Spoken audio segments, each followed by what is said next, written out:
গৌতমকে বলেছিলাম বাজার থেকে একটু কারি পাতা এনে দিতে। সে বাবু তার পরিচিত কোন বন্ধুর বাড়ি থেকে ডালটা ভেঙে নিয়ে চলে এসেছিল। তো এত তো কারি পাতা একসাথে খাওয়া যাবে না, আর পাতাগুলো দেখে ফেলতেও ইচ্ছা করলো না। তাই ভেবেছিলাম যে পাতাগুলোকে একটু গুছিয়ে রাখি। তাই পাতাগুলোকে ছাড়িয়ে ছাড়িয়ে একটা কৌটোবন্দি করে রাখলাম, একটা টিফিন বক্স বলতে পারো, টিফিন বক্সের মধ্যে গুছিয়ে নিলাম। কারি পাতা আমার ভীষণ ভালো লাগে। সব জিনিসে একটু কারি পাতা ফোড়ন দিলে একটা আলাদাই গন্ধ, ওই গন্ধটাই আমার ভীষণ পছন্দের।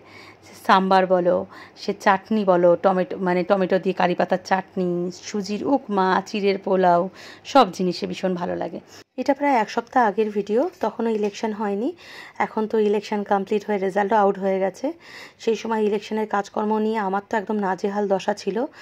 আর ইলেকশনের পর আমি 4-5 দিন, 3-4 দিনের বেশি হবে, আমি ফোনই ধরে দেখিনি। একদমই কিছু ভালো লাগছিল না, শরীরটা এত খারাপ লাগছিল, ফোন থেকে নিজেকে একদম দূরে রেখেছিলাম। না ফোন ধরেছি, না ভিডিও করেছি, না ভিডিও এডিট করেছি। আজ কিন্তু আবার সেই ভিডিও এডিট করতে বসে পড়েছি, কারণ আমি ভুলেই গেছিলাম এটা তোমার ডেইলি রুটিন, ডেইলি ব্লগ করা, ভিডিও আপলোড করা। তো ডেইলি রুটিনের বাইরে আমি কী করে যাই, তার জন্যে আবার সেটা মনে করে ভিডিও এডিট করতে বসে পড়লাম। ইচ্ছা আছে আজকেরই এডিট করে ভিডিওটা পোস্ট করা, জানি না কতদূর কী করতে পারবো। সেদিনকে টিফিনে বানিয়ে নিয়েছিলাম কুমড়ো আলুর তরকারি আর রুটি। ডেইলি ব্লগের জন্যে যখনই সময় পেয়েছি আমি কিন্তু ভিডিওটা করেছি। কত ভিডিও যে ফোনে জমে আছে সে বলার মতো না, কিন্তু সময় করে ভিডিওগুলো এডিট করতে একদমই পারিনি। ইলেকশনের আগে তো সময় ছিল না, ইলেকশনের পর শরীরটা এত খারাপ হয়ে গেল যে আর সময় দিতে পারলাম না। এখনও পর্যন্ত এত ঘুম পাচ্ছে আমার, সারাক্ষণ ঘুমিয়েই কাটিয়ে দিচ্ছি। ফোনটা ধরে দেখতেও একদম ইচ্ছা করছে না, ফোন থেকেও নিজেকে দূরে রেখেছি। আর সেদিনকে গৌতম নিয়ে এসেছিল ভোলা মাছ, টিফিন করে সোজা রান্না করে নিয়েছিলাম, কারণ আমি জানতাম আমাকে বেরোতে হবে, রান্নাটা তাই কমপ্লিট করে নিয়েছিলাম। ভোলা মাছের ঝাল করেছিলাম, বা একটু সবজি, যেইগুলো ফ্রিজে যে সবজিগুলো ছিল সবজি কেটে নিয়েছিলাম মাছের তেল দিয়ে একটু চচ্চড়ি করবো বলে। চচ্চড়ি গৌতম খেতে ভীষণ ভালোবাসে, ওর জন্যই চচ্চড়ি করা, নাহলে আমার তো এক তরকারি ভাতই হয়ে যায়। যতটা রান্নাবান্না কম করব তত রান্নাঘরে বাসন কম পড়বে, তত রান্নাঘর পরিষ্কার থাকবে, এবং আমি ইলেকশনের কাজগুলো করতে পারবো।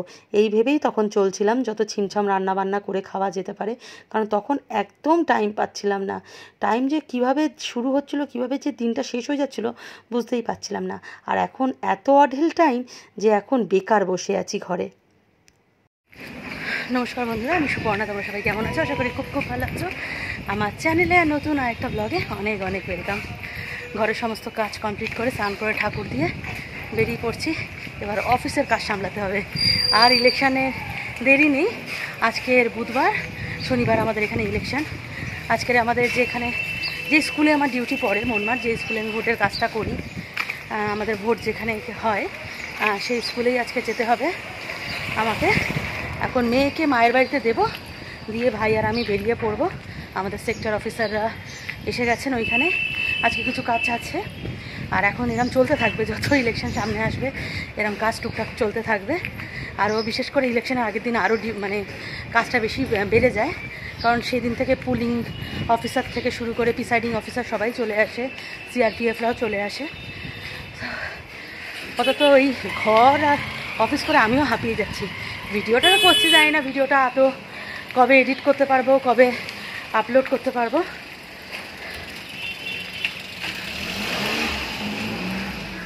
ওয়েদারটা একদম মেঘলা, মাঝে মাঝে একটুখানি সূর্য মহারাজ মাঝে মাঝে একটু উঁকি দিচ্ছে ঠিকই, কিন্তু একদম মেঘলা, একটা ঝোড়ো বাতাস বইছে, কিন্তু তার সাথে সেরাম গরম, একটা গুমোট গরম রয়েছে। যতই হাওয়া হোক, মানে ফ্যান না ছাড়া থাকা যাচ্ছে না। আর মুহূর্তের মধ্যে ফ্যান ছাড়া থাকলে এই যতই হাওয়া হচ্ছে ঘেমে যাচ্ছি পুরো। তো তোমরা ভিডিওটা দেখা শুরু করে দাও, যেটা সবসময় বলে থাকি, লাইক দিয়ে স্কিপ না করে। বেরিয়ে পড়েছিলাম ভাইয়ের সাথে, আর স্কুলে গিয়ে আমি আর ভাই পুরো হতবাক।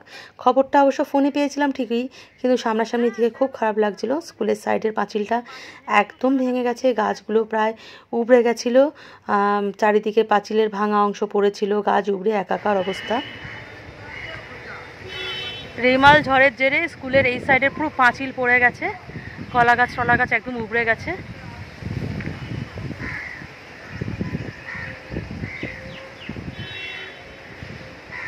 সেদিন স্কুলে অনেক কাজকর্ম চলছিল, এই ডেকোরেটসের লোকেরাও কাজ করছিল, এই ছাউনিটা কমপ্লিট করাচ্ছিল, ভিতরে সব জানলাগুলো বন্ধ করাবার ছিল। ওইদিকে দেখো পিছনে বায়ো টয়লেটও এসে গেছিলো সেদিনকে। যে কাজটার জন্য এসেছিলাম সেই কাজটা কমপ্লিট হয়ে গেছে আমাদের। আর স্কুল চারিদিকে একদম পরিষ্কার হয়েছে, স্কুল ক্লিন করা হয়েছে, জানালাগুলোতে সব মানে ডেকোরেটরসরা কাপড় লাগিয়ে দিয়েছে। আর সামনেটা তো একদম পুরো ছাউনি করা হয়ে গেছে, যাতে লোক এসে ভোট দিতে এসে যাতে দাঁড়িয়ে থাকতে পারে শেডের তলায়। বায়ো টয়লেটও এসে গেছে, পুরো স্কুল সেজে উঠেছে ভোট উৎসবের জন্যে। আর আমরাও সামিল হব এই ভোট উৎসবে। এবং যারা এই সপ্তম দফায় ভোট দেবে তাদের কাছেও আমার অনুরোধ, প্রত্যেকে এসে নিজের গণতন্ত্র অধিকারের জন্যে ভোটটা দিও, কিন্তু মানে ভোটটা নষ্ট করো না। তো যাই হোক, একটু জ্ঞান দিলাম। তো এখন সেক্টর অফিসাররা এখন পাশে স্কুলে গেছে, উনি যতক্ষণ না আসছে আমরা বেরোতে পারছি না, আমি ভাই আর স্কুলে যে স্যার সে রয়েছে। স্কুল একদম পরিষ্কার করে ধোয়া মোছা হয়ে গেছে, ভোট হবে। টয়লেট ক্লিন হয়ে গেছে। এদিকে এই রুমটায় বসেই আমরা ইলেকশনের কাজগুলো করি। এই রুমটাও সুন্দর করে দেখো, সব জানালাগুলো অবধি আটকে দেওয়া হয়েছে।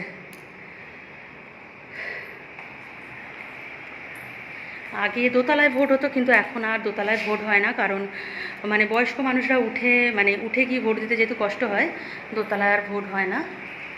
এই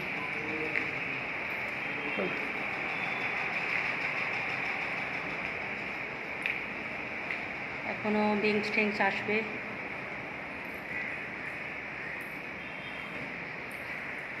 আর এই রুমটায় বসে আমরা কাজ করছিলাম আজকে। সবার কাজ শেষ, এখন স্যার কাজ করে যাচ্ছে, ভাই স্যারকে হেল্প করছে। প্রত্যেকটা রুমে ক্যামেরাও বসে গেছে। তো ওইখান থেকে ডিরেক্ট ভাইয়ের সাথে মায়ের বাড়িতে এসেছিলাম, আর বাড়ি যাওয়া হলো না। মা এখানে ভাত খেতে বললো বলে ভাত খেয়ে নিয়েছি। বাড়িতে তো মাছের তরকারি চচ্চড়ি সবই তো করেছি দেখলে, ভোলা মাছের তরকারি, আর যাওয়া হলো না, এখানেই ভাত খেয়ে নিচ্ছি। আর ভাত খেয়ে নিয়ে আবার পরে আসছি। তোমরা বলতেই পারো আমি যা লুভি মানুষ, মায়ের বাড়িতে রান্নার মেনু দেখে আর নিজের বাড়িতে গেলাম না খাওয়ার জন্যে। কাঁকড়া রয়েছে, চিংড়ি দিয়ে ঢ্যাঁড়সের ঝোল, এইখানে কই মাছের ঝাল, আলু উচ্ছে ভাতে মাখা, আর এদিকে পাঁপড়। খাওয়া দাওয়ার পর মা এক গাদা পেয়ারা কেটে দিল, পেয়ারা বিট নুন নিয়ে বসে পড়েছি। কিন্তু পেয়ারাটা একদমই টেস্টি ছিল না। যেহেতু খেয়ে দিয়ে প্রায় এক সপ্তাহ পর ভিডিওটায় ভয়েস দিচ্ছি, সেহেতু বললাম একদমই টেস্টি ছিল না। যাই হোক, পেয়ারা খেয়ে তো টানা ঘুম দিয়েছিলাম। বিকালবেলা মা চা করে নিয়ে ডাক দিতেই ঘুম ভেঙেছিল। চায়ের সাথে চা বিস্কিট, আর এদিকে আমাদের মাম্পি ম্যাডাম বসে আছে চায়ের কাপ হাতে নিয়ে, চা খেতে এসে গেছে আমাদের বাড়িতে। আর আমাদের ডোডো বাবু এখন আমার দিকে দেখছে, ও বুঝতে পেরেছে ক্যামেরাটা যেহেতু অন করেছি ওকেই দেখাচ্ছি, তাই ও মাঝে মাঝে একটুখানি দেখছে। মায়ের বাড়ি থেকে বাড়ি চলে এসেছি। আজকে সাংঘাতিক একটা গুমোট গরম, ভালো লাগছে না। এই কাজ নিয়ে বসে পড়েছি, মানে রেহাই নেই, কাজগুলো আজকের আবার কমপ্লিট করতে হবে, একদম রেস্ট পাবো না। স্লিপ কিছু ডিস্ট্রিবিউট এখনও বাকি আছে, ভোটার আইডি কার্ড স্লিপ। এখন স্লিপগুলো নেব, নিয়ে সবাইকে দিতে একটু যে কটা পারবো ডিস্ট্রিবিউট করে দেবো। খাওয়া দাওয়া ঘুম সব চলে যাচ্ছে কাজের চাপে। ড্রেসও চেঞ্জ করে নিই, সব কিছু গুছিয়ে নিয়ে আবার এই স্লিপগুলো দেওয়ার জন্য বেরিয়েছি। আশেপাশে যে কটা ঘর বাকি আছে সেইগুলোই। আর আমার সাথে তোমাদের গৌতম দা আছে, কারণ যখন তখন যদি মাথা ঘুরে পড়ে যায় একটা তো লোকের দরকার যে কাঁধে করে নিয়ে দৌড় দেবে। দেখো এদের কীভাবে ডাকবো। কাজ কমপ্লিট করে বাড়ি ফেরার পথে চিকেন উইংস আর চিকেন ললি নিয়ে বাড়ি ফিরেছিলাম। আর ভীষণ টায়ার্ড ছিলাম সেদিনকে, মানে এত কাজের পরিমাণ বেরিয়েছে। বাড়িতে ঘুরে ঘুরে স্লিপ দেওয়া, ভোটার স্লিপ দেওয়া মুখের কথা। মানে ইলেকশন কমিশন এই 2021 থেকেই নতুন সংযোজন করেছে। আগে পার্টির লোকরা দিত, পার্টির লোকরা এখনও দেয়, কিন্তু আমাদের এই বিএলওদের ওপর এই কাজটা একটা এক্সট্রা কাজ চাপিয়ে দেওয়া হয়েছে।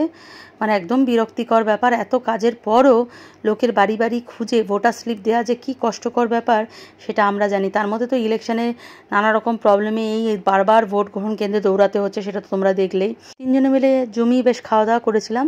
রাতে আর একদম খেতে ইচ্ছা করছিল না, কিন্তু গৌতম তো শোনেইনি। আর রাতে রান্নাবান্নার কোনো ঝামেলা ছিল না, সকালে তো রান্নাবান্না করেছিলাম। গৌতম রাতিবেলা রান্নাঘরে আমাকে ঢুকতেও দেয়নি, সব তরকারিপাতি ভাত ওই গরম করেছিল। শরীর এতটাই টায়ার্ড ছিল, আমিও গৌতমের কথা মতো তাড়াতাড়ি ঝটপট খেয়ে দিয়ে আমি তো ঘুমিয়ে পড়েছিলাম।